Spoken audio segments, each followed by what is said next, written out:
عزیزان محترم، حاضرین مجلس، آپ حضرات کو معلوم ہے کہ آج کا جو میرا موضوع خطاب ہے وہ ہے یزید پلید کی حقیقت۔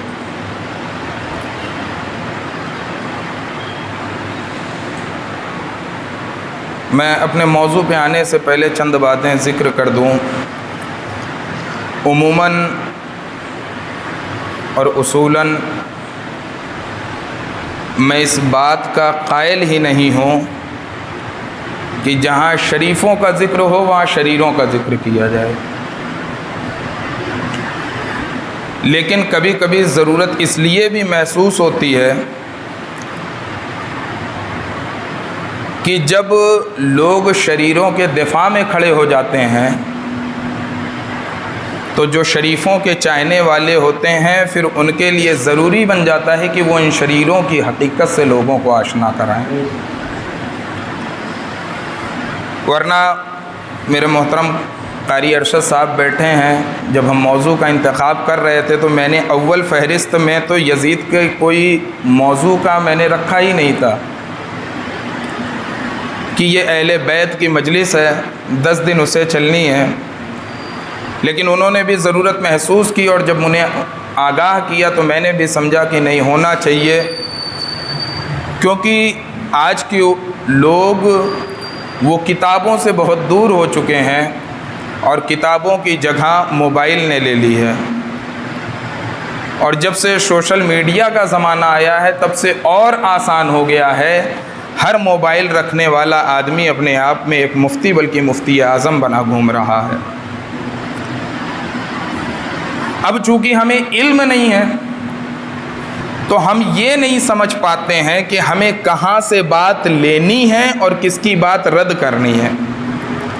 ہم یہ سمجھتے ہیں کہ سامنے اسکرین پہ بیٹھا ہوا شخص امامہ باندھے ہوئے ہے، اونچی ٹوپی لگائے ہوئے ہے، جبہ پہنے ہوئے، وہ کیسے کوئی غلط بات کہہ سکتا ہے۔ اس بات کو سمجھانے کے لیے میں ایک شعر آپ کے سامنے رکھ رہا ہوں۔ کسی نے بہت پہلے کہا تھا، آج جاہل بھی ہیں عالم کا لبادہ اوڑھے، آج جاہل بھی ہیں عالم کا لبادہ اوڑھے، ایسے ملاؤں سے ایمان بچائے رکھنا، ایسے ملاؤں سے ایمان بچائے رکھنا۔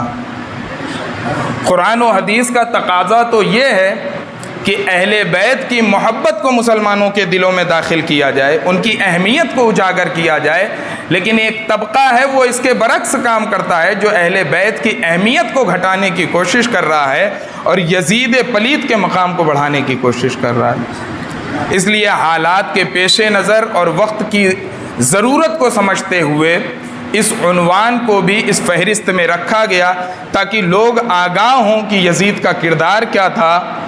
سرکار دو عالم صلی اللہ علیہ وسلم نے اس کی پیدائش سے پہلے ہی صحابہ کرام کو کیا بتا دیا تھا اور پھر اس کا کیا عمل رہا، اس کے بعد والوں کا اس کے ساتھ کیا عمل رہا، یہ ہمارے لیے جاننا انتہائی ضروری ہے۔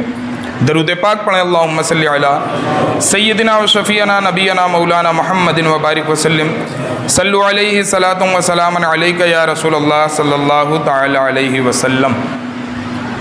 میں سب سے پہلے حضرت واصف علی واصف کا ایک کلام جو ابھی 2 روز پہلے مولانا حنظلہ صاحب نے پیش کیا تھا اسے پیش کروں گا۔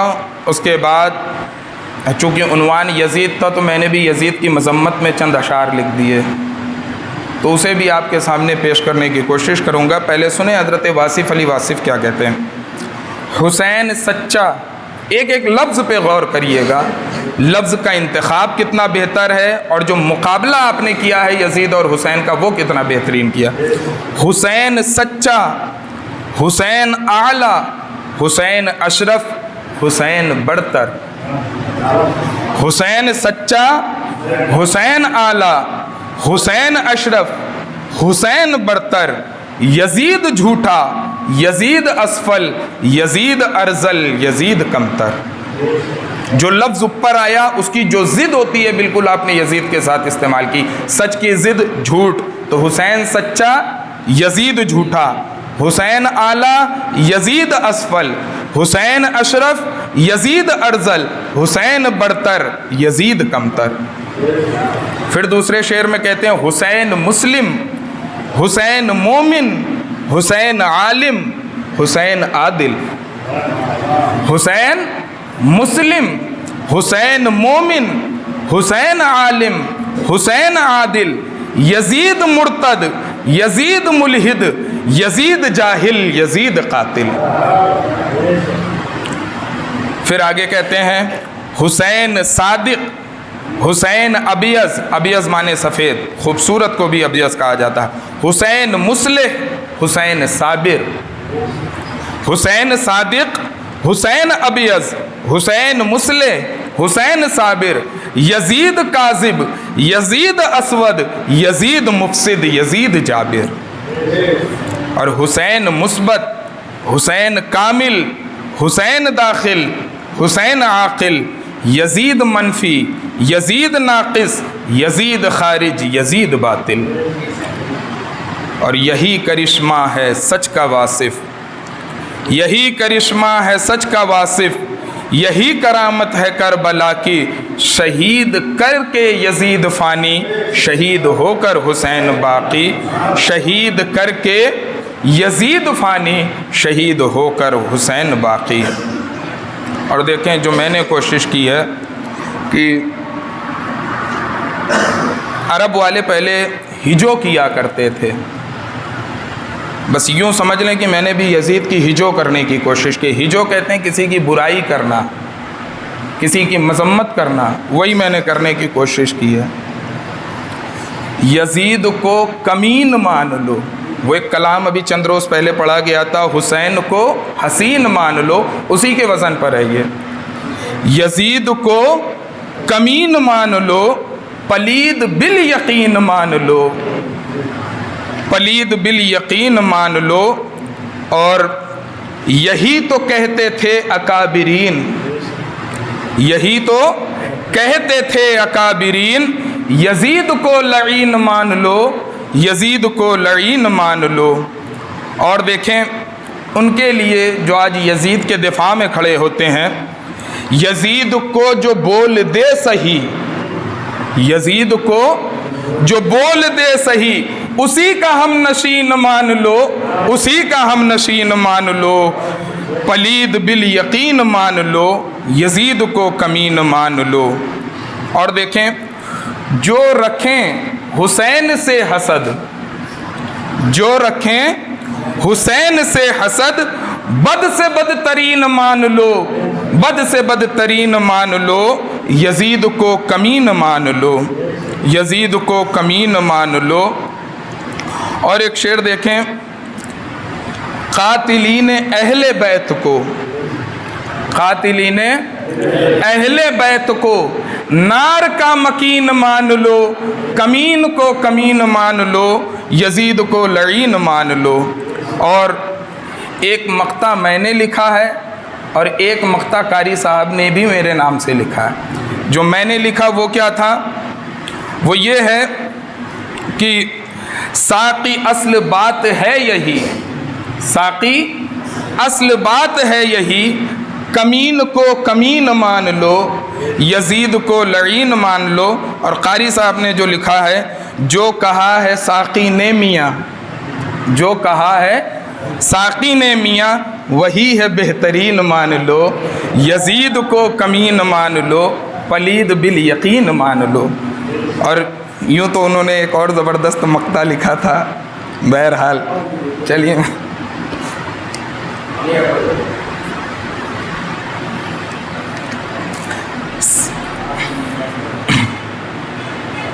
یہ میرے مزاج کے مطابق نہیں بیٹھتا ہے، بہرحال قاری صاحب نے محنت کی ہے تو میں پڑھ دے رہا ہوں۔ ساقی کو اے میرے دوستوں، ساقی کو اے میرے دوستوں، اب سے گن مشین مان لو، یزید کو لعین مان لو۔ درود پاک پڑھیں، اللہم صلی علی سیدنا و شفیعنا نبینا مولانا محمد وبارک وسلم، صلو علیہ صلاۃ و سلام علیک یا رسول اللہ صلی اللہ تعالی علیہ وسلم۔ اور غالب نے بھی ایک شعر کہا ہے، یہ تو پورا کلام ہے لیکن میں ان کے کلام سے یہ شعر نکال کے پڑھ رہا ہوں. دیکھیں، یزید کو تو نہ تھا اجتہاد کا پایا، یزید کو تو نہ تھا اجتہاد کا پایا، برا نہ مانیے گر ہم برا کہیں اس کو، برا نہ مانیے گر ہم برا کہیں اس کو، برا نہ مانیے گر ہم برا کہیں اس کو. عزیزان محترم، خطبہ مسنونہ کے بعد میں نے جس آیت کریمہ کی تلاوت کا شرف حاصل کیا ہے، رب تبارک و تعالی ارشاد فرماتا ہے فَهَلْ عَصَيْتُمْ إِن تَوَلَّيْتُمْ أَن تُفْسِدُوا فِي الْأَرْضِ وَتُقَطِّعُوا أَرْحَامَكُمْ. اس کا مفہوم اور ترجمہ یہ ہے کہ کیا تم اس بات کے قریب نہیں ہو کہ اگر تمہیں حکومت ملے، تمہیں سرداری ملے، تمہیں بادشاہت ملے تو تم زمین میں فساد پھیلاؤ گے اور اپنی رشتہ داریاں کاٹ لو گے. اب غور کریے، یزید کو جب بادشاہت ملی، جب حکومت ملی تو اس نے کون سا ایسا عمل ہے جس پر اللہ اور اس کے رسول فرشتے نہ کرتے ہوں اس نے جو کام کیا. اس لیے ہمارے اور آپ کے لیے ضروری یہ ہے کہ ہم اس بات کو جانیں کہ یزید اس کا کردار کیا تھا اور اس نے اہل بیت اطہار کے ساتھ کیا کیا عمل کیا ہے.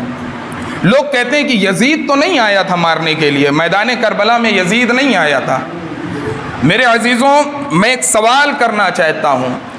ملک کا ایک پرائم منسٹر ہے، ملک کے کسی بھی کونے میں، کسی بھی صوبے میں حالات کشیدہ ہوتے ہیں، بگڑتے ہیں تو لوگ کسی کو نہیں پکڑتے، سیدھے پرائم منسٹر سے سوال کیا جاتا ہے کہ آپ کیا کر رہے ہیں، وہاں کے حالات بگڑ رہے ہیں. اس کا مطلب یہ ہے کہ نظام کی بدحالی کا ذمہ دار پرائم منسٹر ہوتا ہے.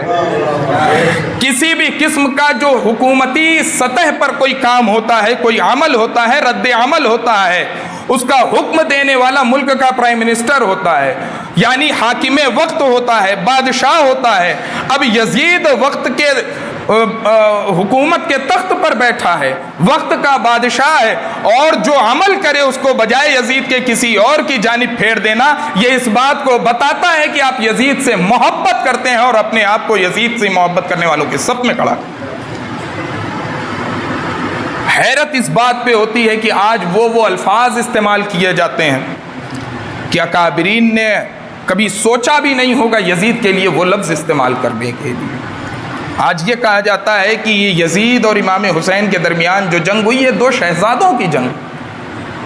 میرے عزیزوں، تم نے سوچ بھی کیسے لیا یزید کو شہزادہ کہنے کی؟ ارے وہ یزید جو شراب پینے والا ہو، جو جوا کھیلنے والا ہو، جو عورتوں کو نچانے والا ہو، جو نماز میں سستی کرنے والا ہو، تمام غلط کام کرنے والا ہو، اور سب سے بڑی جرأت کی اپنی ماں کو نکاح کا پیغام بھیجنے والا ہے، تم نے اسے شہزادہ کیسے کہہ دیا؟ کوئی ایک حدیث دکھا دو، کوئی ایک حدیث. میں ضعیف کی بھی بات نہیں کرتا، ضعیف سے ضعیف حدیث لا کے دکھا دو کہ سرکار دو عالم صلی اللہ علیہ وسلم نے یزید کی فضیلت میں کوئی ایک حدیث بھی کہی. ضعیف سے ضعیف حدیث. اس دنیا میں جتنی بھی حدیث کی کتاب پائے جاتے ہوں، سرکار کے زمانے سے لے کر اب تک کسی بھی ایک کتاب میں یزید کی فضیلت کی ایک حدیث دکھا دو، میں آج سے یزید کو برا بھلا کہنا بند کر دوں. لیکن وہیں دوسری جانب مولا امام حسین کی ذات اٹھا لو، حدیث کے صفحات امام حسین کی فضیلت میں بھرے پڑے ہیں. کہیں انہیں جنتی کہا جا رہا ہے، کہیں جنتی جوانوں کا سردار کہا جا رہا ہے. محض ایک حدیث کی بنیاد پر، صرف ایک حدیث کی بنیاد پر، وہ بھی اس کی کیا تاریخی حقیقت ہے، کیا اس کی اصل ہے، اس کی تحقیق کیے بغیر ایک حدیث کی بنیاد پر جس میں کہیں بھی پوری حدیث میں یزید کا لفظ نہیں آیا ہے، اس حدیث کی بنیاد پر آج یزید کا دفاع کیا جا رہا. اور وہیں دوسری جانب اہل بیت اطہار کی شان میں حدیثیں آ رہی ہیں، حسنین کریمین کی شان میں حدیثیں آ رہی ہیں، پورے باب حدیث کی کتابوں میں بنائے جا رہے ہیں. تمہیں یہ نظر نہیں آ رہا؟ تمہیں یزید سے اس قدر محبت ہو گئی ہے، لگتا ہے تم نے وہ حدیث نہیں پڑھی جس میں آقا کریم صلی اللہ علیہ وسلم فرماتے ہیں کہ ہر انسان کا حشر اسی کے ساتھ ہوگا جس سے وہ دنیا میں محبت کرتا تھا۔ ہمیں تو فخر ہے کہ ہم اہل بیت سے محبت کرنے والے ہیں، تم سوچو کہ میدان محشر میں تمہارا کیا انجام ہونے والا ہے۔ ہمیں تو اس غلامی پہ ناز ہے، اس غلامی پہ ناز ہے۔ ہم جتنا اس غلامی پر شکر ادا کریں کم ہے کہ مولا امام حسین نے ہم جیسے گناہگاروں کو اپنی غلامی میں جگہ دی ہے۔ لیکن ہم سے کبھی یہ نہیں ہو سکتا کہ ہم یزید کے لیے کوئی نرم گوشہ بھی رکھیں۔ میرے عزیزوں، کیا اہل بیت اطہار کا قتل اتنا ہلکا عمل ہے کہ اس کے لیے یزید کو معاف کر دیا جائے؟ یہ ممکن ہی نہیں ہے۔ جس کی وجہ سے آقا کریم صلی اللہ علیہ وسلم کی آنکھ میں آنسو آئے ہوئے ہوں، اگر تم ان کے قتل کو بھی ہلکا جانو تو میرے عزیزوں پھر تمہیں اپنے ایمان کی خبر لینی چاہیے۔ حضرت ام سلمہ رضی اللہ تعالیٰ عنہ فرماتی ہیں کہ میں مکان میں داخل ہوئی تو دیکھا آقا کریم صلی اللہ علیہ وسلم رو رہے ہیں، اشک بار ہیں، آنکھوں سے آنسو جاری ہیں۔ میں نے پوچھا یا رسول اللہ، کس چیز نے آپ کو رلا دیا ہے؟ کس چیز نے آپ کو غمگین کر دیا ہے؟ کس چیز نے آپ کو رونے پر مجبور کر دیا ہے؟ آقا کریم صلی اللہ علیہ وسلم فرماتے کہ اے ام سلمہ، ابھی جبریل امین میرے پاس تشریف لائے تھے، کربلا کی مٹی میرے پاس لے کر آئے اور مجھ سے کہنے لگے کہ 10 محرم الحرام کو آپ کے نواسے حسین کو شہید کر دیا جائے گا۔ مجھے حسین کے غم نے رلا دیا ہے، نڈھال کر دیا۔ اور خود حضرت ام سلمہ کو آقا کریم یہ کہہ کر گئے تھے کہ ام سلمہ جس دن یہ مٹی لال ہو جائے سمجھ جانا کہ اس دن میرے نواسے حسین کو قتل کر دیا گیا ہے۔ آپ خود فرماتی ہیں کہ میں نے 10 محرم یوم عاشورہ کو دیکھا کہ وہ مٹی لال ہو گئی، مجھے پتا چل گیا تھا کہ امام حسین کو کربلا کے میدان میں قتل کر دیا۔ میرے عزیزوں، جس کے غم میں ہمارے آقا جناب محمد رسول اللہ صلی اللہ علیہ وسلم آنسو بہائے، وہ غم کتنا عظیم غم ہوگا ہم اس کا اندازہ نہیں لگا سکتے ہیں۔ میں ایک بات کی اور یہاں پہ توجہ دلانا چاہتا ہوں، اہل علم کا بھی مجمع ہے۔ آج لوگ یہ کہتے ہیں کہ اسلام میں غم منانے کی صرف 3 دن کی اجازت دی گئی۔ غم کب ہوتا ہے؟ ہر کسی کو پتا ہے کہ غم کا تعلق کوئی سانحہ ہو جانے کے بعد لازم آتا ہے۔ آپ کو غم کب لگے گا؟ آپ کے ساتھ کوئی سانحہ پیش آ جائے، کوئی آپ کا عزیز چلا جائے، کوئی اقارب چلا جائے، کوئی رشتہ دار دنیا سے رخصت ہو جائے تو وہ غم آپ کو لگتا ہے۔ یعنی حادثہ پہلے ہوتا ہے، غم بعد میں لگتا ہے۔ ارے آقا کریم تو ابھی زمانے بعد حادثہ ہونا ہے، آج حسین کے غم میں آنسو بہا رہے ہیں۔ میرے عزیزوں، امت کا غم منانا اور ہے، حسین کا غم منانا اور ہے۔ اگر حسین کا غم موت سے پہلے منایا جا سکتا ہے تو قیامت آنے تک حسین کا غم منانے میں کوئی قباحت نہیں۔ میں فتووں سے نہیں ڈرا کرتا۔ اگر تم یہ کہتے ہو کہ شریعت 3 دن کی اجازت دیتی ہے تو میرا سوال یہ ہے کہ شریعت نے کہاں اجازت دی ہے کہ حادثہ آنے سے پہلے ہی غم منایا جائے؟ لیکن آقا کریم آنسو بہا رہے ہیں، ابھی حسین بچپنے کے عالم میں ہے، آقا کریم کی آنکھوں سے آنسو جاری ہو رہا ہے حسین کی شہادت کو یاد کر کے، حسین کی شہادت کو دیکھ کر آقا کریم کی آنکھیں آنسو بہا رہی ہیں۔ یہ بات ہمیں درس دے رہی ہے کہ میرے عزیزوں، میرے حسین کا غم اور ہے، امت کا غم اور ہے۔ حسین کا غم حسین سے پہلے بھی منایا جا سکتا ہے، حسین کا غم قیامت تک بھی منایا جا سکتا ہے۔ اور پھر ہم کوئی اپنے اوپر سوار تو نہیں کرتے نا۔ جن کے دلوں میں اہل بیت کی محبت ہوگی، مولا امام حسین کی محبت ہوگی، کوئی بھی محرم آنے کے بعد اپنے آپ کو اس غم سے روک نہیں سکتا۔ یہ اللہ رب العزت کی ایک عطا ہے کہ جس کے دل پر غم حسین نازل ہوتا ہے۔ ارے جو لوگ غم حسین میں آنسو بہانا نہیں جانتے وہ اپنے دل کی سختی پر غور کریں کہ اللہ نے کس قدر ان کے دل کو سخت بنا دیا۔ مجھے سمجھ میں نہیں آتا کہ صرف انہی چیزوں پر سوال کیوں اٹھایا جاتا ہے جو اہل بیت سے تعلق رکھتی ہیں۔ کیا دنیا میں صرف اہل بیت کی ہی ذات رہ گئی ہیں جس کے تعلق سے سوال ہو؟ کبھی سوال ہوگا محرم میں شادی کرنا کس نے روکا ہے؟ تمہیں کرنی ہے کرو نا، انجام خود پتہ چل جائے گا۔ میرے عزیزوں، کوئی نہیں کہتا کہ فلاں دن شادی کرنا منع ہے، لیکن انسان نے عقل سلیم دی ہے، جس دن آپ کا باپ مرتا ہے شادی نہیں کرتے۔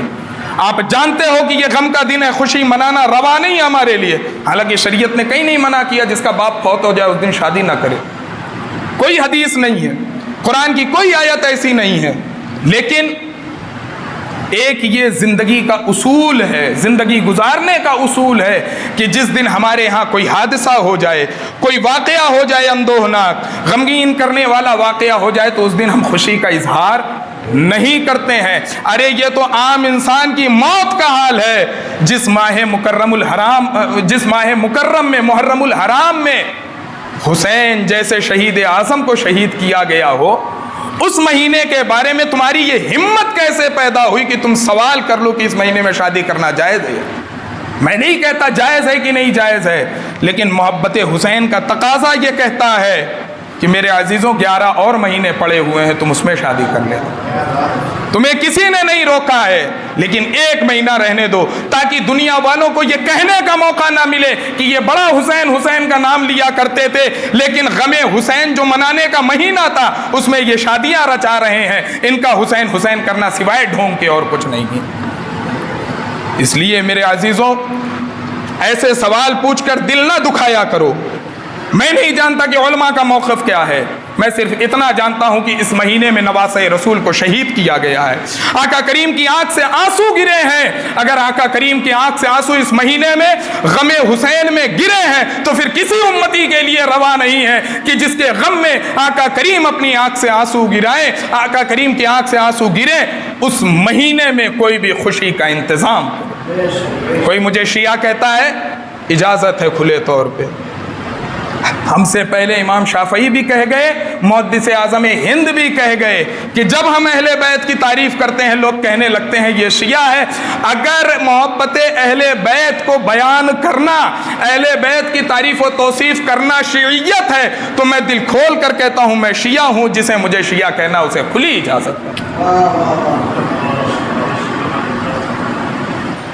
میرے عزیزوں، یہ محرم کا مہینہ کوئی عام مہینہ نہیں ہے، یہ وہ مہینہ ہے جس نے آقا کریم کا دل دکھایا ہے، اس میں ایسا واقعہ ہوا جس نے آقا کریم کی آنکھوں کو اشکبار کیا ہے۔ اس لیے اس چیز کو اپنی نگاہوں کے سامنے ہمیشہ رکھنا اور کبھی بھی ایسی کوئی غلطی نہ کرنا کہ تمہاری وجہ سے نبی کریم صلی اللہ علیہ وسلم کا دل دکھے، ورنہ میدان محشر میں نہ آقا کریم کو اپنا منہ دکھا سکتے ہو، نہ مولا امام حسین کو دکھا پاؤ گے۔ درود پاک پڑھیں۔ اللہم صلی علی سیدنا و شفیعنا نبینا مولانا محمد وبارک وسلم، صلو علیہ الصلاۃ والسلام علیکہ یا رسول اللہ صلی اللہ تعالی علیہ وسلم۔ عزیزان محترم، یزید کا عمل کیا تھا؟ یزید نے کیا کیا تھا؟ کیا یزید صحابی تھا یا نہیں؟ یہ تمام سوالات ہیں۔ اول تو یہ بات ذہن میں رکھ لیں کہ جو لوگ یزید کے بارے میں کہتے ہیں کہ یزید صحابی تھا، وہ ایک بھی دلیل نہیں پیش کر سکتے کہ یزید صحابی تھا، کیونکہ صحابیت کا دار و مدار ایمان کی حالت میں آقا کریم صلی اللہ علیہ وسلم کو دیکھنے پر ہے اور پھر ایمان کی حالت میں دنیا سے رخصت ہو جانے پر ہے۔ اور یزید پیدا ہی ایک روایت کے مطابق حضرت عمر فاروق کے دور میں ہوا ہے اور ایک روایت کے مطابق حضرت عثمان غنی کے دور میں ہوا ہے۔ تو میرے عزیزوں، تم نے اسے صحابی کہاں ثابت کر دیا؟ ثابت اس لیے کیا جاتا ہے تاکہ ہم یزید اور حسین کو ایک پلڑے میں دکھا سکیں۔ میرے عزیزوں، تم دکھانے کی کوشش کرو گے حسین کے ایسے غلام موجود ہیں جو تمہارے اس سازشوں کا پردہ فاش کرتے رہیں۔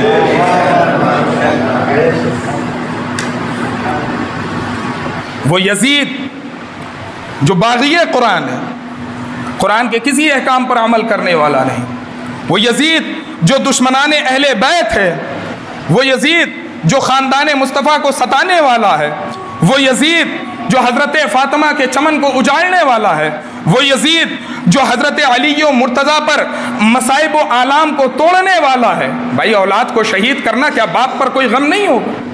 وہ یزید جس نے کربلا کے تپتے صحرا میں خاندان رسول صلی اللہ علیہ وسلم کی عزت کو تاراج کیا، اور یہ تمام عمل کرنے والے کا نام یزید ہے۔ آج تم کہتے ہو کہ یزید کو برا بھلا نہ کہو، یزید پر لعنتیں نہ کرو، کیونکہ وہ تو صحابی رسول تھا۔ میں نے ثابت کر دیا کہ جو عمر فاروق کے دور میں پیدا ہو وہ صحابی ہو ہی نہیں سکتا۔ اب اگر تم تابعی ثابت کرنے کی کوشش کرو گے تو میں بتا دوں کہ تابعی ہونا یہ دیکھنے پر نہیں منحصر ہے، تابعی یہ اتباع سے بنا ہے۔ تم صحابہ کے نقش قدم پر چلو گے اور اسی پر چلتے ہوئے ایمان کی حالت میں دنیا سے رخصت ہوگے تو تابعی کہلاؤ گے۔ فقط صحابہ کو دیکھ لینا تابعی نہیں ہے۔ اس لیے یزید کا عمل بتا رہا ہے، ارے صحابہ تو دور، جس نے قرآن کو نہیں مانا، رسول کو نہیں مانا، وہ صحابہ کی سیرت پر کب عمل کرے گا؟ اس لیے نہ یزید صحابی ہو سکتا ہے نہ تابعی ہو سکتا ہے۔ اس لیے جو لوگ یزید کو صحابی یا تابعی ثابت کرنے کی کوشش کرتے ہیں وہ فقط یہ بتانے کی کوشش کرتے ہیں کہ میں بھی یزید کی نسل میں سے ہوں۔ وہ الگ بات ہے کہ اس کی نسلیں تباہ و برباد ہو گئیں، ہلاک ہو گئیں، آج پتہ ہی نہیں ہے کہ اس کی نسل سے کوئی موجود ہے بھی نہیں، لیکن یہ اس کے روحانی بیٹے بننے کی کوشش کرتے ہیں کہ اگر یزید کی اصلی نسلیں تباہ ہو گئیں تو گھبراؤ نہیں، ابھی اس کی روحانی بیٹے زندہ ہیں۔ وہ اس بات کو بتانے کی کوشش کرتے ہیں۔ میرے عزیزوں، یزید کا تو حقیقی بیٹے کا پتہ نہیں، لیکن آپ قربان جائیے، امام حسین کا پورا کنبہ کربلا کے میدان میں شہید ہوا، لیکن پھر بھی آج ہر شہر میں، ہر قریہ میں، ہر بستی میں امام حسین کی آل موجود نظر آتی ہے، جو روحانی نہیں بلکہ حقیقی اعتبار سے آتی ہے۔ اور آپ لوگ خوش نصیب ہیں جس مسجد میں بیٹھے ہیں، اس میں بھی کچھ آل رسول ہے۔ اللہ رب العزت ہمیشہ ہمیں ان کے در کا غلام بنے رہنے کی توفیق عطا فرمائے۔ دیکھیں، آقا کریم صلی اللہ علیہ وسلم نے یزید کے پیدا ہونے سے ہی پہلے کون کون سی باتیں اس کے بارے میں کہہ دی تھیں، اور میں جتنی باتیں کہہ رہا ہوں میں ہوائی فائر کرنے کا عادی نہیں ہوں۔ ہر بات کے دلائل میرے پاس موجود ہیں۔ اگر دلائل نہ نکلیں، جو کتاب میں بتاؤں اس کتاب میں وہ بات نہ نکلے، تو جو چور کی سزا ہے وہ میری سزا۔ تاریخ الخلفاء میں علامہ جلال الدین سیوطی رحمۃ اللہ تعالی علیہ نے نقل کیا ہے، آقا کریم صلی اللہ علیہ وسلم نے فرمایا کہ سن 60 ہجری کے بعد نوجوانوں کی حکومت آئے گی، احمقوں کی حکومت آئے گی، اور جو سب سے پہلے میرے طریقے کو چھوڑ کر اس دنیا میں فساد پھیلائیں گے وہ بنو امیہ سے ہوں گے، اور جو نوجوان سب سے پہلے یہ عمل کرے گا اسے یزید کہا جاتا ہے۔ ابھی یزید پیدا بھی نہیں ہوا، پتہ نہیں رحم مادر میں تھا کہ صلب پدر میں تھا، لیکن آقا کریم صلی اللہ علیہ وسلم صحابہ اکرام کو یہ بتا دے رہے ہیں کہ اے لوگوں، سن 60 ہجری کے بعد ایک ایسا شخص آنے والا ہے جو کیا کرے گا؟ میرے طریقے سے ہٹ کر عمل کرے گا، میرے طریقے پر چلنے والا نہیں ہوگا، اور روئے زمین پر سب سے پہلے جو فتنہ اور فساد برپا کرے گا وہ بنو امیہ سے ہوگا، اور اسے یزید کہا جاتا ہے۔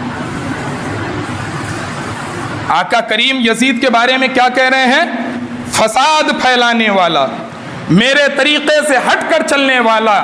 اور حسن حسین کے بارے میں کیا کہہ رہے ہیں؟ الحسن والحسین سیدہ شباب اہل الجنہ، یزید فسادی، حسنین جنتی۔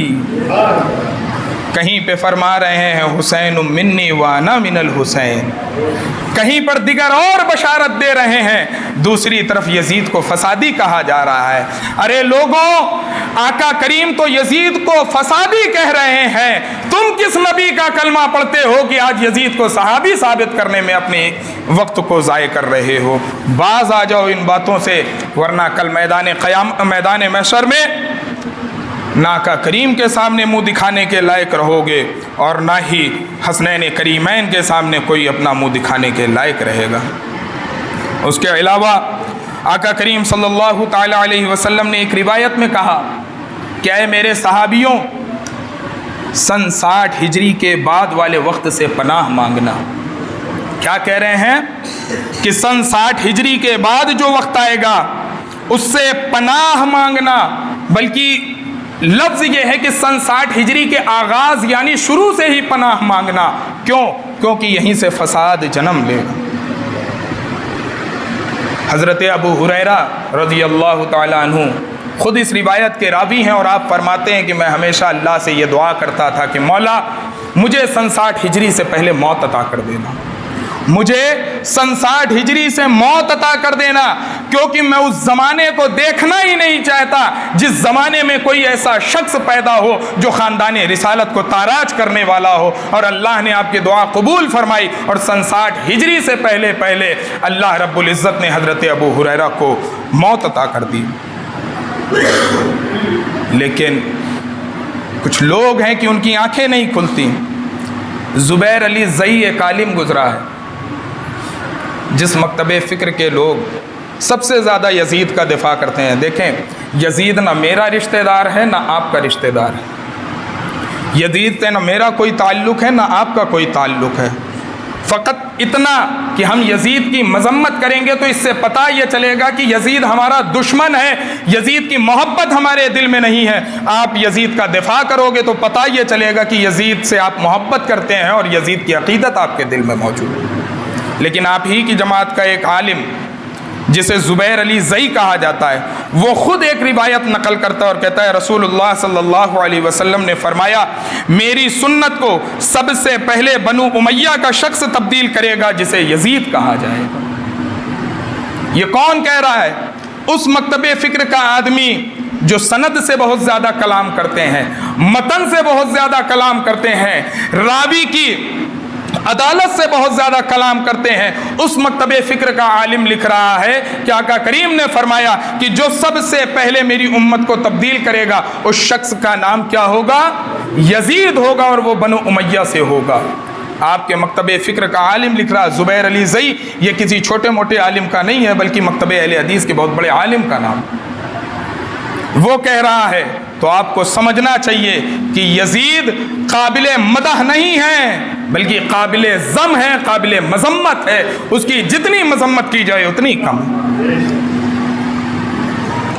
اس کے علاوہ علامہ قاضی ثناء اللہ پانی پتھی رحمۃ اللہ تعالی علیہ یہ اپنی تفسیر میں جو تفسیر مظہری کے نام سے ہے اس میں لکھتے ہیں کہ آقا کریم نے جو بعض جگہ اوباشوں کا لفظ استعمال کیا ہے عربی عبارت میں، یا چھوکروں کا لفظ استعمال کیا ہے، بیوقوفوں کی حکومت کا لفظ استعمال کیا ہے، یہ تمام کی تمام باتیں یزید کی جانب اشارہ کرتی ہیں۔ علامہ قاضی ثناء اللہ پانی پتھی یہ بات کہتے ہیں۔ تو ہمیں جاننا چاہیے کہ یزید کسی اچھے کردار کا حامل نہیں تھا، ورنہ اچھے کردار کا حامل ہوتا آقا کریم امت کو اس کے تعلق سے بشارت دے کر جاتے، یہ نہ کہتے کہ وہ فسادی ہوگا اور سب سے پہلے میری سنت کو تبدیل کرنے والا ہوں۔ اس کے علاوہ آگے سنیں یزید کے کام کیا کیا تھے، اب یہ بھی سنیں۔ آج لوگ کہتے ہیں کہ یہ صرف یزید کو بدنام کرنے کے لیے ایسی باتیں کہی جاتی ہیں۔ بھائی یزید نے میری کوئی جائیداد غصب کر لی ہے؟ میری کوئی ذاتی دشمنی ہے یزید سے؟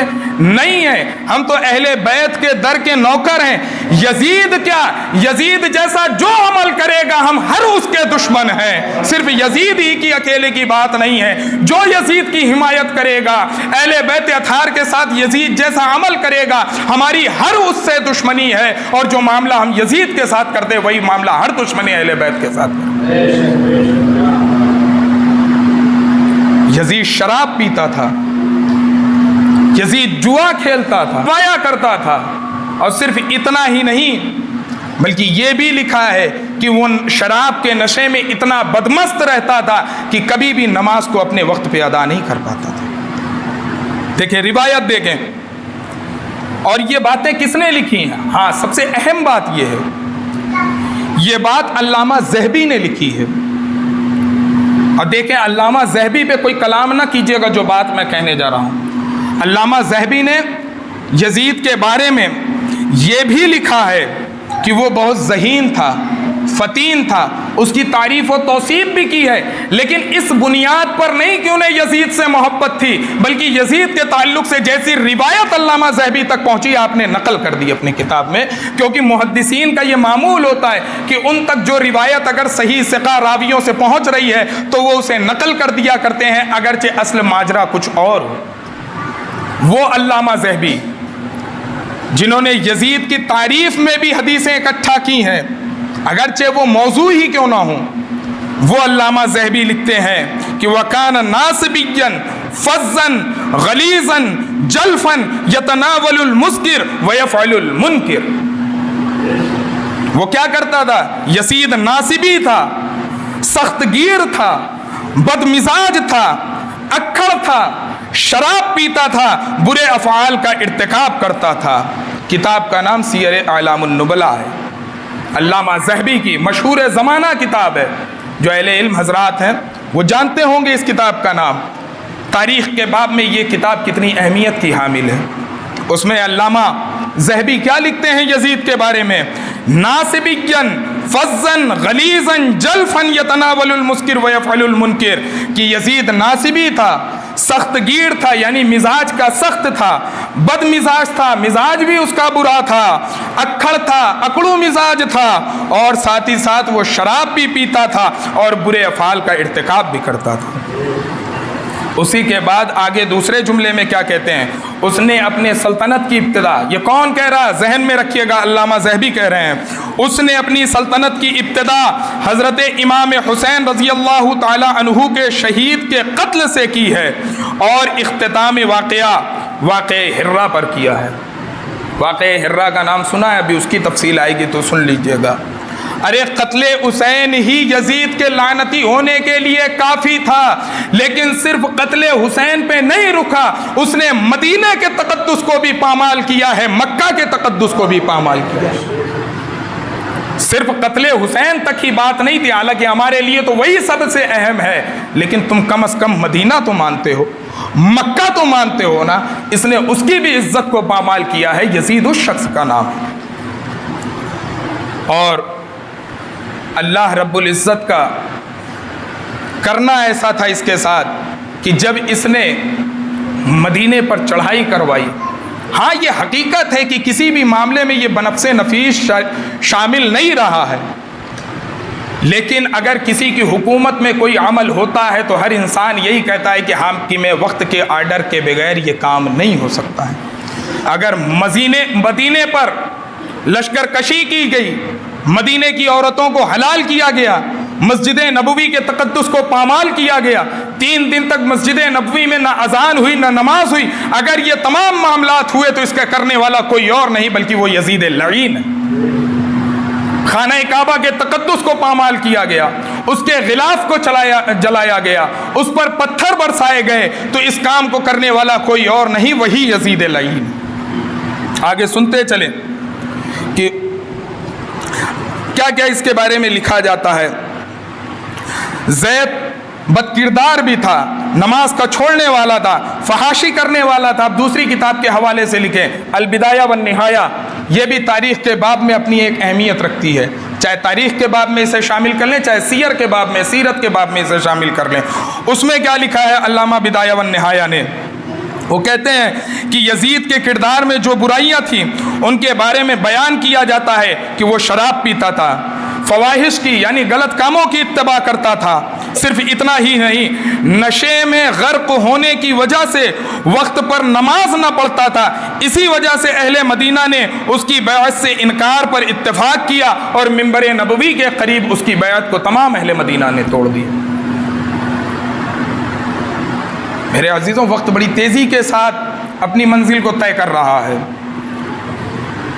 تو امام حسین کا جو قتل تھا وہ تو یزید کا کارنامہ تھا ہی. یہ شروع کہاں سے ہوا؟ چلیں اب اجمالی طور پہ میں ہر ایک چیز آپ کے سامنے رکھ دیتا ہوں، اب تفصیل کا اتنا وقت نہیں رہا. جب حضرت امیر معاویہ رضی اللہ تعالی عنہ نے یزید کو اپنا خلیفہ نامزد کیا تو اس کو چند وصیتیں کی تھیں. وہ وصیت کیا تھی؟ جہاں دیگر چیزوں کی وصیت کی کہ حکومت کو اچھے سے چلانا، لوگوں کی پریشانیوں کو سننا، ان پر ظلم مت کرنا، جبر مت کرنا، تشدد مت کرنا، وہیں سب سے اہم وصیت جو آپ نے کی تھی وہ یہ کی تھی کہ میں 3 ایسی شخصیت کا تمہارے سامنے نام لے رہا ہوں کہ اگر وہ کسی معاملے میں تمہاری مخالفت کر دیں تو تم ان کی پیروی کرنا، انہیں اپنی پیروی کے لیے مجبور نہ کرنا. وہ 3 شخصیت کون تھی؟ سب سے پہلی حسین ابن علی رضی اللہ عنہما، دوسری عبداللہ ابن زبیر، اور جن کے بارے میں خاص طور سے آپ تاکید کر کے گئے تھے کہ اگر یہ کسی معاملے میں تمہاری مخالفت کر دیں تو تم ان کی پیروی کرنا، انہیں اپنی پیروی کے لیے مجبور نہ کرنا۔ اور یہ جان لیجئے جب تک حضرت امیر معاویہ حیات میں رہے، یزید کو کبھی اتنی جرأت نہ ہو سکی کہ وہ اپنی ان خباثت کا اظہار کر سکے۔ وہ ہمیشہ اپنے والد سے اتنا ڈرتا تھا کہ کبھی آپ کے سامنے اپنی خباثت کا اظہار نہ کیا، ورنہ میں جہاں تک سمجھتا ہوں کہ اس کی خباثت پر مطلع ہونے کے بعد کبھی بھی آپ اسے اپنا خلیفہ نامزد نہ کرتے۔ لیکن جیسے ہی حضرت امیر معاویہ اس دار فانی سے کوچ کرتے ہیں، اس نے اپنی خباثتوں کا اظہار شروع کر دیا۔ شراب کو کھلم کھلا پیا جانے لگا، عورتوں کا ناچ ہونے لگا، جوا کا بازار گرم ہونے لگا، اور پھر اس نے کہا کہ اہل مدینہ میری بیعت کر لو۔ وہاں پہ اس نے پیغام بھجوایا۔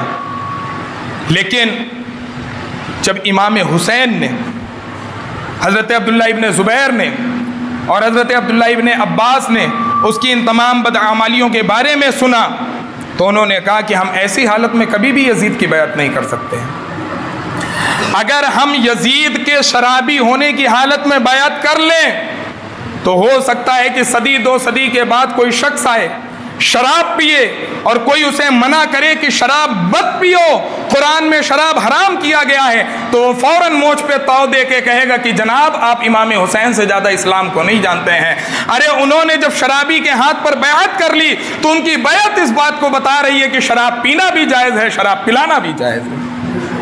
ان تمام چیزوں کو مد نظر رکھتے ہوئے، یزید کی تمام بدعمالیوں کو اپنے مد نظر رکھتے ہوئے، ان تینوں نے اس کی بیک وقت بیعت لینے سے انکار کر دیا، اور آپ کے ساتھ اہل مدینہ نے بھی بیعت لینے سے انکار کر دیا، کیونکہ وہ کہہ رہے تھے کہ جو یہ کہیں گے ہم وہی کریں گے۔ لیکن پھر یزید نے ظلم و تشدد کا بازار گرم کیا، اپنے سپاہیوں کے ذریعے سے حملے کروائے، انہیں مارا پیٹا، اور لوگوں نے مجبوراً یزید کی بیعت کر لی۔ صرف اتنا ہی نہیں، اس نے اپنے لشکریوں سے یہ کہہ کر بھیجا تھا کہ حسین کو جا کے گرفتار کرنا۔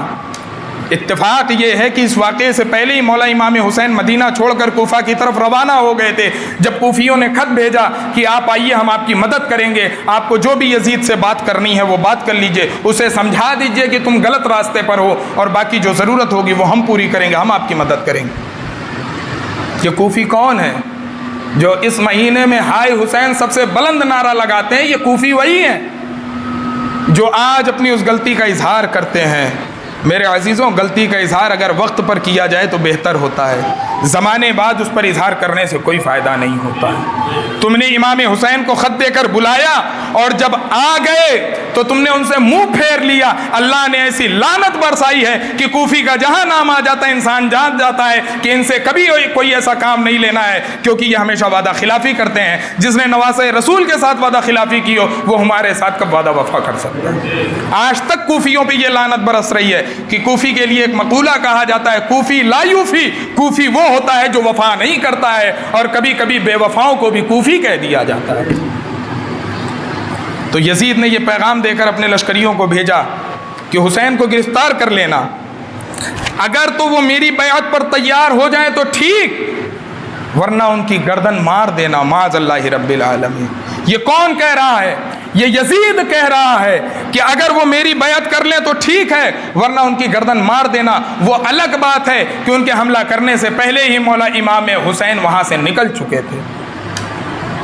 حضرت عبداللہ ابن زبیر وہ مکہ میں تھے، ان کے پاس لشکریوں کو بھیجا، وہاں پہ ستایا گیا، صحابہ اکرام تھے، اجلہ صحابہ اکرام تھے، انہیں ستایا گیا، مارا گیا، لیکن ٹارگٹ چونکہ عبداللہ ابن زبیر تھے۔ آپ اس لشکریوں سے بچتے بچاتے صحن کعبہ سے ہوتے ہوئے خانہ کعبہ میں داخل ہو گئے۔ میرے عزیزوں، یزید تو نبی کا ہی کلمہ پڑھتا تھا نا، کم از کم اتنا تو جانتا تھا نا کہ کعبے کا احترام کیا ہے، صحن حرم کا احترام کیا ہے۔ وہ صحن حرم جو حجاج اکرام ہوں گے، جو عمرہ کر کے لوٹے ہوں گے، ان سے آپ جا کے پوچھئے، اس صحن حرم میں ایک چوٹی مارنے کی اجازت نہیں ہے، لگی ہوئی گھاس کو اکھاڑنے کی اجازت نہیں ہے۔ تم نے اس صحن حرم کے بھی تقدس کو پامال کر دیا اور کہتے ہو کہ یزید بالکل صحیح آدمی۔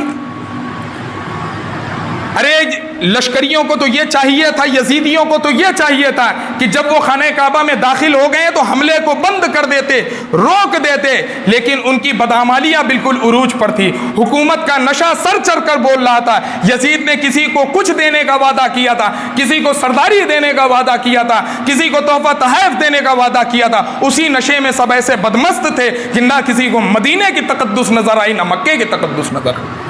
حضرت عبداللہ ابن زبیر جب خانہ کعبہ میں داخل ہوئے تو منجنیق ایک چیز ہوتی ہے, اس میں آگ کا گولا بھر کے داغا جاتا ہے, اس کے ذریعے سے خانہ کعبہ کی دیوار پر حملے کیے گئے. یہ اس کا وہ کالا کارنامہ ہے جسے کوئی بھی مسلمان فراموش نہیں کر سکتا ہے. اس نے خانہ کعبہ کی دیوار پر حملہ کروایا, خانہ کعبہ کی دیوار منہدم ہوئی, ٹوٹی, جگہ جگہ اس میں نشانات پڑے, اور صرف اتنا ہی نہیں بلکہ غلاف کعبہ بھی جل گیا. میرے عزیزوں, قتل حسین کو اگر سائیڈ میں بھی کر دیں تھوڑی دیر کے لیے, حالانکہ وہ تو سائیڈ کرنے والی بات ہی نہیں ہے, پھر بھی اگر کوئی شخص صحن حرم کی اور خانہ کعبہ کے تقدس کو پامال کرتا ہے تو کیا امت اسے یوں ہی بخش دے گی؟ ارے اسے تو یہ چاہیے تھا کہ وہ اپنے ان تمام کارناموں پر نادم ہوتا, شرمندہ ہوتا, توبہ کرتا, لیکن اس کی بدبختی ایسی سر چڑھ کر بول رہی تھی کہ اسے کسی کا تقدس نظر نہیں آ رہا تھا. صرف اتنا ہی نہیں, پھر عبداللہ ابن زبیر کو بھی شہید کیا گیا. اس کے بعد جب کربلا کا تمام واقعہ ہو گیا, جن لوگوں نے اہل مدینہ میں سے, چونکہ جب لوگوں نے سنا کہ یزید نے امام حسین کے ساتھ یہ معاملہ کیا ہے, بے یار و مددگار وہ یزید, وہ حسین امام علی مقام, جو صلح کے ارادے سے, جو یزید کو سمجھانے کے ارادے سے اپنے گھر کو چھوڑ کر گئے تھے, یزید نے انہیں کربلا کی تپتے صحرا میں, تپتے میدان میں انہیں شہید کر دیا ہے. تو تمام اہل مدینہ نے بیک وقت یزید کی بیعت کو توڑ دی, جس کا میں نے ذکر کیا. منبر رسول کے پاس آ کر سب نے یزید کی بیعت کو توڑ دی کہ ہم ایسے بدعمالی اور بد کردار کے ہاتھ پر کبھی بیعت نہیں کر سکتے, اگر کی بھی تھی تو اب ہم اس وقت اس کی بیعت کو توڑ دے رہے ہیں. جب یزید کو پتا چلا کہ اہل مدینہ نے میری بیعت کو توڑ دیا ہے, میری بیعت کو ختم کر دیا ہے, مجھے اپنا سردار ماننے سے انکار کر دیا ہے, تو اب دیکھیں کہ اس نے کیا کارنامہ کیا. ایک طرف خاندان رسول, ان کی عزت کو پامال کیا, تخت و تاراج کیا, شہید کیا, اور صرف شہید ہی کیا ہوتا تب بھی ایک بار کی بات تھی, خیمے میں آگ لگائی گئی, لاشیں امام پر گھوڑے دوڑائے گئے. کون سا ایسا کارنامہ ہے بدبختی کا جو یزید اور اس کے لشکریوں نے نہیں کیا؟ اس کے باوجود بھی یزید بہتر ہے, امیر المؤمنین. ارے کچھ سال پہلے تو میں نے یہ سنا, میری حیرت کا انتہا نہ رہی میری حیرت کی, لوگ سیدنا امیر یزید, امیر المؤمنین یزید کے نعرے لگا رہے ہیں. تمہیں وہ حدیث بھول گئی, تم نے وہ حدیث بھلا دی. حضرت عمر بن عبدالعزیز, جن کی رگوں میں خون فاروقی دوڑ رہا تھا, انہوں نے نظام ایسا قائم کیا اپنے دور میں کہ آپ کے دور حکومت کو بھی خلافت راشدہ کہا جاتا ہے. یعنی جس طریقے سے ان 4 خلفاء نے مل کر نظام حکومت کو چلایا تھا بہتر طریقے سے, حضرت عمر بن عبدالعزیز نے بھی اسی طریقے سے نظام حکومت کو چلایا, اور تمام لوگوں نے اس نظام کو بھی خلافت راشدہ سے تشبیہ دی ہے. اس عمر بن عبدالعزیز کے پاس کسی شخص نے امیر المؤمنین یزید کہہ دیا تھا. علامہ جلال الدین سیوطی رحمۃ اللہ تعالیٰ علیہ نے اسی تاریخ الخلفاء میں اس حدیث کو نقل کرتے ہیں کہ جب اس شخص نے یزید کو امیر المؤمنین کہا تو آپ نے کہا کہ اس شخص کو فوراً کوڑے لگائے جائیں. اس نے ایسے بدکردار شخص کو امیر المؤمنین کہا ہے جس میں مومنین کی کوئی صفت ہی موجود نہیں تھی, وہ مومنین کا امیر کیسے ہو گئے؟ تو امیر المؤمنین کہنے والے پر عمر بن عبدالعزیز کوڑے لگوائیں, اور آج تم شر القرون میں بیٹھ کے اس بدبخت کو امیر المؤمنین کس سے کہتے ہو؟ تو میرے عزیزوں, میں کہہ رہا تھا کہ کربلا کا واقعہ ایک طرف, مکے کی تقدس کو پامال کرنے کا واقعہ ایک طرف, خانہ کعبہ پر سنگ باری اور اس کے غلاف کو چلانے کا واقعہ ایک طرف, اب اس نے جو کام کیا وہ دیکھیں. اس نے جس نبی کا کلمہ پڑھتا ہے, لوگ کہتے ہیں کہ یزید نبی کا کلمہ پڑھتا ہے, میں کہتا ہوں کہ یزید نبی کا کلمہ پڑھنے والا تھا ہی نہیں.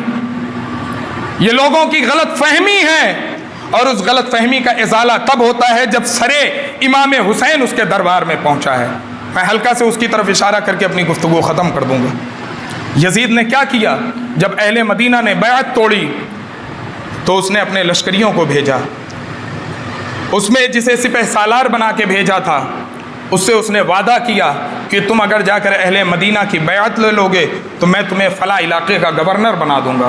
اسے گورنری کا بھوت سوار ہو گیا، اسے یہ نہیں پتا کہ وہ مدینۃ الرسول ہے، نبی کریم صلی اللہ علیہ وسلم کا گھر ہے، نبی کریم صلی اللہ علیہ وسلم کی آرام گاہ ہے، نبی کریم صلی اللہ علیہ وسلم کی آل والے وہاں رہتے ہیں۔ نہیں، اس چیز کا خیال نہیں کیا۔ آنے کے بعد اس نے بالکل اہل مدینہ پر حملہ کر دیا، مسجد نبوی میں جا کر اپنے گھوڑے گدھے خچر کو باندھ دیے، 3 دن تک ان کے جانور مسجد نبوی کو پامال کرتے رہے، اپنی غلاظت سے اس کی عزت کو، اس کے تقدس کو پامال کرتے رہے۔ اور ایک صحابی رسول ہے جو کہتے ہیں کہ میں اسی واقعے کو واقعہ ہرہ کہا جاتا ہے، جو یزید نے مدینے پر لشکر کشی کی تھی، اسی لشکر کشی کو اور اسی حملے کو واقعہ ہرہ کہا جاتا ہے۔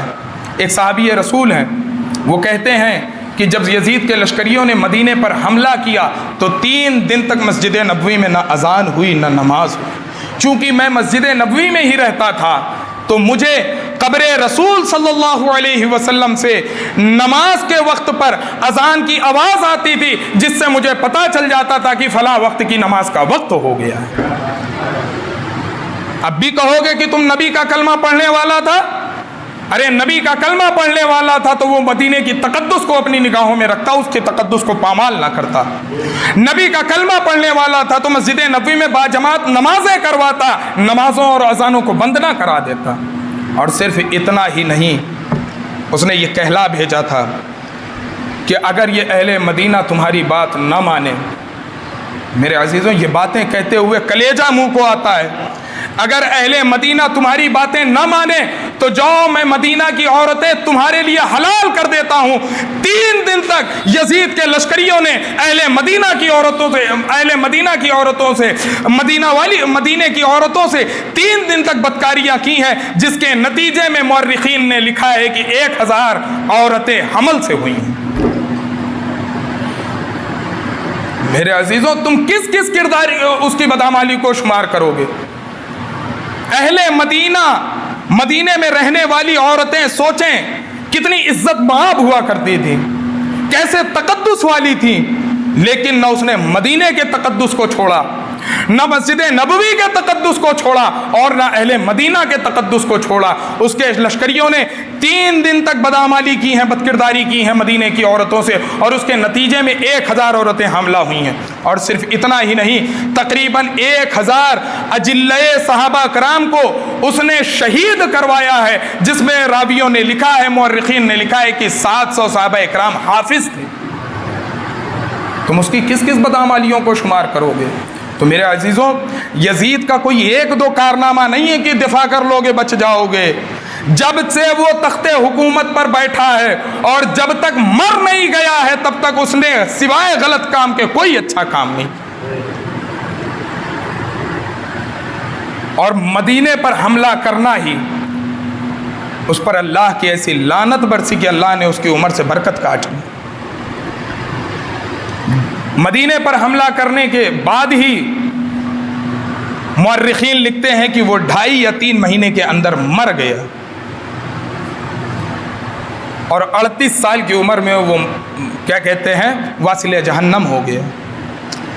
تو میرے عزیزوں یزید نے کوئی ایسا عمل نہیں کیا، خاندان رسالت کو تباہ و برباد کیا، مدینے کے تقدس کو تباہ و برباد کیا، اور مکے کے بھی تقدس کو تباہ و برباد کیا، خانہ کعبہ کے تقدس کو تباہ و برباد کیا۔ کوئی ایسا عمل اس کے اندر نہیں تھا جس کی بنیاد پر اسے مسلم کہا جائے۔ اور آئیے اب میں دلیل دے دیتا ہوں کہ وہ کافر کیوں تھا۔ اور ایک بات ہمیشہ ذہن میں رکھیے گا، اس کے کفر میں تو اختلاف ہے یزید کے، یزید کافر تھا یا نہیں، محدثین کے نزدیک، مفسرین کے نزدیک، یا جو سیرت نگار ہیں ان کے نزدیک اس بارے میں تو اختلاف ہے کہ وہ کافر تھا یا نہیں، لیکن اس کے فاسق ہونے کے تعلق سے کسی کے بھی درمیان اختلاف نہیں ہے، کیونکہ سب کہتے تھے کہ اس کا جو کردار تھا، اس کردار کی بنیاد پر یزید فاسق ہے، اس کے فقہ میں کوئی شک و شبہ نہیں ہے، بلکہ امام احمد بن حنبل، نہ جانے لوگ کیسے قول بھی منسوب کر دیا کرتے ہیں کہ وہ سکوت کا کہتے ہیں۔ میرے پاس چاروں ائمہ کے اقوال موجود ہیں، لیکن وقت کے دامن میں اتنی گنجائش نہیں ہے کہ اسے بیان کیا جائے۔ جسے دلیل چاہیے دلیل میں پیش کر دوں گا۔ چاروں ائمہ کرام اس بات کے قائل ہیں کہ یزید پر بلا شبہ لعنت کی جا سکتی ہے، اس کے اوپر لعنت کرنے میں کوئی خرابی نہیں ہے، اور وہ قرآن کی آیت سے دلیل دیتے ہیں جو آیت کریمہ میں نے پڑھی ہے، فَهَلْ عَسَيْتُمْ إِن تَوَلَّيْتُمْ أَن تُفْسِدُوا فِي الْأَرْضِ وَتُقَطِّعُوا أَرْحَامَكُمْ۔ اسی آیت میں جا کر آگے لفظ آتا ہے لعنت اللہ علیہ کا۔ وہ کہتے ہیں کہ اللہ رب العزت زمین پر فساد پھیلانے والے پر لعنت کرتا ہے، تو یزید نے کون سا ایسا کام کیا ہے جس کی بنیاد پر اس پہ اللہ کی لعنت نہ برسے؟ اس لیے وہ کہتے ہیں کہ اسی قرآن کی آیت کی بنیاد پر یزید پر لعنت کرنا درست ہے۔ میں بات کر رہا تھا کہ یزید ایمان والا نہیں تھا، اس کی بھی دلیل لے لیں، کتاب کا نام یاد کر لیں۔ لوگ سوال کرتے ہیں اگر یزید کو کافر کہیے گا تو حوالے کے ساتھ الصواعق المحرقہ کتاب کا نام ہے، اس کے علاوہ ابن عساکر بھی ہے، اس کے علاوہ البدایہ والنہایہ بھی ہے۔ ان تمام کتابوں میں ایک روایت نقل کی گئی ہے۔ وہ روایت کیا ہے؟ وہ روایت یہ ہے کہ جب سر امام حسین رضی اللہ عنہ، لوگ کہتے ہیں کہ یزید کو تو قتل امام حسین کا بڑا غم لگا تھا۔ یہ دیکھیں غم منانے کا انداز دیکھیں، اس بدبخت نے کیا کیا؟ جب امام کا سر اس کے دربار میں لایا گیا تو آپ یزید کے سامنے رکھا گیا، اس نے ایک چھڑی اٹھائی اور اس چھڑی سے لبے امام حسین پر مارا کرتا تھا، معاذ اللہ رب العالمین۔ اسی دربار میں ایک فضہ نامی عورت تھی، بوڑھی تھی، کھڑی ہو گئی اور کہنے لگی بدبخت اپنی اس چھڑی کو دور کر لے، میں نے اس لب کو بارہا نبی کریم صلی اللہ علیہ وسلم کو چومتے ہوئے دیکھا ہے۔ یزید نے کہا کہ یہ کون عورت ہے جس کے اندر اتنی جرأت پیدا ہو گئی ہے؟ وہ کہتی ہے میں حبشہ کی رہنے والی ہوں۔ یزید نے کہا اس کا سر قلم کر دیا جائے، اس نے حاکم وقت کی گستاخی کی ہے۔ جیسے ہی یزید نے یہ آرڈر جاری کیا، جتنے بھی حبشہ کے رہنے والے یزید کے لشکری تھے وہ سب یزید کے خلاف تلوار لے کر کھڑے ہو گئے کہ ہمارے حبشہ کی بیٹی کو اگر کسی بھی یزیدی نے ہاتھ لگا دیا تو اس کی گردن اس کے جسم پر سلامت نہیں رہے گی۔ جب یہ ماجرا ہوا تو حضرت زینب سلام اللہ علیہا نے مدینہ پاک کی طرف رخ کر کے کہا کہ نانا جان، ایک فضہ کے لیے سینکڑوں تلواریں لہر گئیں، لیکن ایک امام کے لیے کوئی بھی میدان میں نہ آ سکتا۔ میرے عزیزوں، میں کہہ رہا تھا کہ وہ لبے مبارک پر چھڑی سے مارتا اور کچھ اشعار پڑھ رہے تھے۔ وہ اشعار کیا تھے؟ وہ اشعار یہ تھے کہ کاش آج ہمارے اشیاخ بدر زندہ ہوتے۔ یزید کون تھا؟ جنگ بدر میں ایک شخص مارا گیا تھا، یاد ہوگا آپ کو، جس کے بدلے میں حضرت ہندہ جب اس وقت تک ایمان نہیں لائی تھی، جنگ احد میں حضرت حمزہ کو شہید بھی کرایا اور پھر ان کا کلیجہ نکال کر چبایا تھا۔ ان کی طرف نسبت کرتے ہوئے کہتا ہے یزید کہ کاش آج ہمارے بدر کے اس شیوخ یعنی بدر کے باپ دادا زندہ ہوتے تو وہ دیکھ لیتے کہ آج ہم نے ان کے قتل کا بدلہ لے لیا ہے۔ اس کا یہ جملہ اس کے صریح کفر پر دلالت کرتا ہے، کیونکہ ایک کافر کا بدلہ ایک مسلمان کو قتل کر کے لینا یہ خود اسے کفر تک پہنچانے والا ہے۔ لہٰذا یزید کافر تھا، کافر ہے اور قیامت تک کافر رہے گا۔ جو اسے مسلمان ثابت کرنے کی کوشش کرے گا اس کا بھی انجام یزید جیسا ہی ہونے والا ہے۔ رب کریم سے دعا ہے کہ مولا تعالیٰ کہنے سننے میں کچھ غلطی ہو گئی ہو تو اسے معاف فرمائے، اور تمام مسلمان مومنین کے دلوں میں اہل بیت کی محبت کو جاگزی فرمائے۔ استغفر اللہ رب من کل ذنب واتوب الیہ، وآخر دعوانا ان الحمد للہ رب العالمین۔